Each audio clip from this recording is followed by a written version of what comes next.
তো পাড়াতে একটা বিয়ে হচ্ছিলো, আমি ভাবছিলাম আমাকে ইনভাইট করবে, এদিকে আমার মার্কেটিং সব হয়ে গেছে, শাড়ির থেকে সাজা জিনিসের থেকে কিনা সব হয়ে গেছে, লাস্টে আমাকে ইনভাইটই করলো না। আমার তো খুব রাগ হচ্ছিলো, আমি বরমশাইকে বললাম আমাকে ইনভাইট করো না, আমার তো রাগ হচ্ছে, যাও আমি বিয়েবাড়ির মতো একটু কিছু খেতে চাই।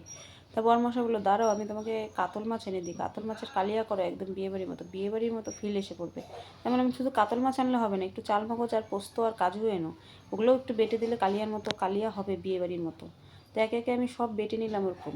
মশলা এদিকে করেছিলাম, 2টা পেঁয়াজ দিয়েছিলাম, পরিমাণ মতো লঙ্কা, পরিমাণ মতো আদা আর 2 কোয়া রসুন, ওগুলো মিক্সিতে একদম ঘুরিয়ে নিলাম।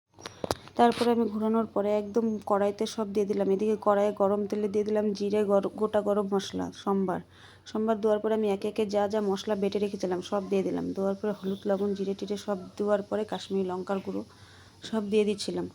আপনারা বলুন বন্ধুরা, যদি বিয়ে বাড়িতে যদি আমাকে ইনভাইট না করে, আমার তো রাগ হবেই, আপনাদের কি রাগ হবে না?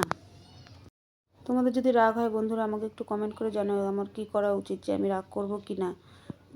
করলে পরে আপনারাই বলুন আমি কি করব, আমার এত কিছু টাকা পয়সা খরচা করে আমি মার্কেটিং করেছি, এখন আমাকে যদি ইনভাইট না করে কেমন লাগবে বলো। আমার কান্না পাচ্ছিল একদম, আমাকে বিয়ে বাড়িতে ইনভাইট করলো না।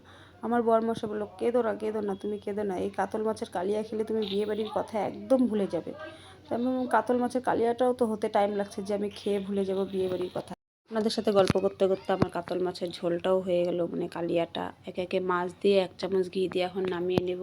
আমার সাথে যে অন্যায়টা হয়েছে বন্ধুরা, যে মার্কেটিং টার্কেটিং করে আমাকে লাস্টে ইনভাইটই করলো না, এরকম পরিস্থিতি আপনাদের যেন না আসে। আর যদি আসে কোনো দিনও আমার মতো কিন্তু কাতল মাছের রেসিপি বানিয়ে অবশ্যই খেউন, দেখবেন খুব ভাল লাগবে।